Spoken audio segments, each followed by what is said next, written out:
Dear students, we are going to teach and learn artificial intelligence topic clustering.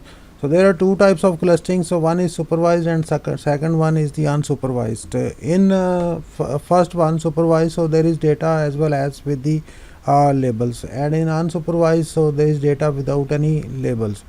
For example, in our daily life, so grouping emails and search results, customer shopping pattern, region of images are the examples of unsupervised clustering.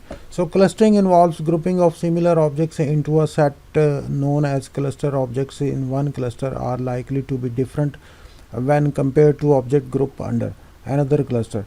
Clustering is one of the main tasks in explanatory data mining and is also a technique used in artificial intelligence. Clustering is a method of unsupervised learning and is a common technique for analysis and used in many fields. In data science, we can use clustering analysis to gain something valuable insight from our data by seeing what groups and data points fall into when we apply a clustering algorithms. This is the there are three clusters, different patterns, and three clusters.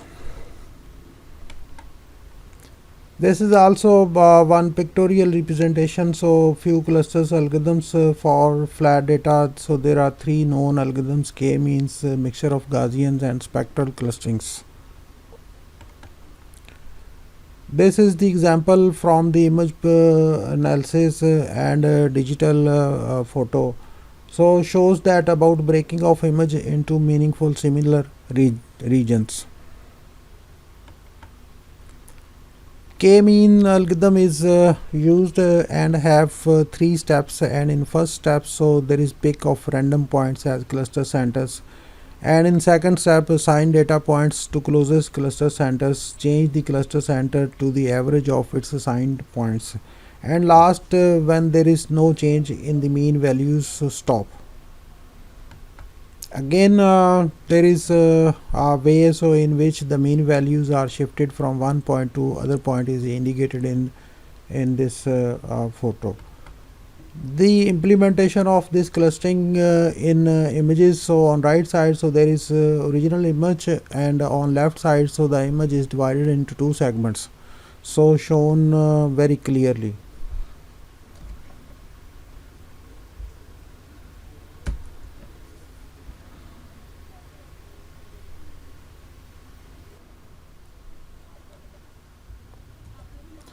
Now if we consider these flat data, so these are the 10 points in data sets, so 2 3 4 10 11 12 20 25 and 30, and if you want to make two clusters, so k is equal to 2, and pick up first two random mean points. So the mean one is 4 and mean 2 is 12, then start making cluster and just putting the points which is more close to which means. So like if you compare 2 with 4 and 2 with 12, so 2 is close to 4, so put it in one first cluster. 3 is close to 4, then put it in first cluster. 4 is close to 4, so put it in first cluster.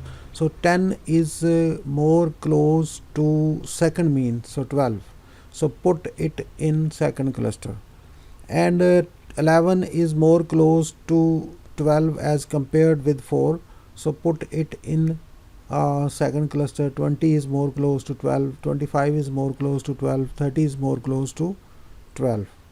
So make these two clusters, and after making these two clusters, so again so get the mean value, so which is 4.75 out of this first cluster. First cluster is now containing 2 plus 3 plus 4 plus 10 divided by 4, so you will get 4.75, and second mean is 11 plus 12 plus 20 plus 25 plus 30 divided by 5, so 19.6.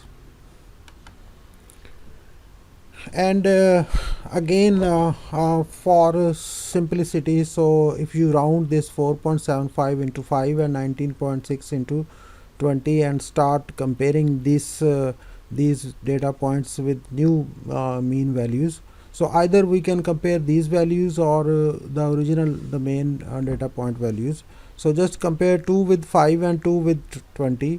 So if it is close to 5, so put it in first cluster. So 2 in first cluster, 3 in first cluster, 4 in first cluster, 10 in first cluster, 11 in first cluster, 12 in first cluster. So like 12 minus 5, so you are getting 7, and 12 minus 18, so you are getting 12 minus 20, so you are getting 8. So 12 is more close to 5, so putting in first cluster. And 20, 25 and 30 are more close to 20, and that's why, so that falls in second cluster. And after this, so again calculate the mean value, so that is 7, and again calculate the mean value, so that is the 25, and start making the clusters. So 2, 3, 4, 10, 11, 12 are the first clusters, and 20, 25 and 30 are in the second cluster. And so that's why, so if there is no change, so you have to stop, and that is the end of this clustering process. Students, if you have any questions or queries regarding this clustering process, please feel free to contact me on my WhatsApp group and on my email address.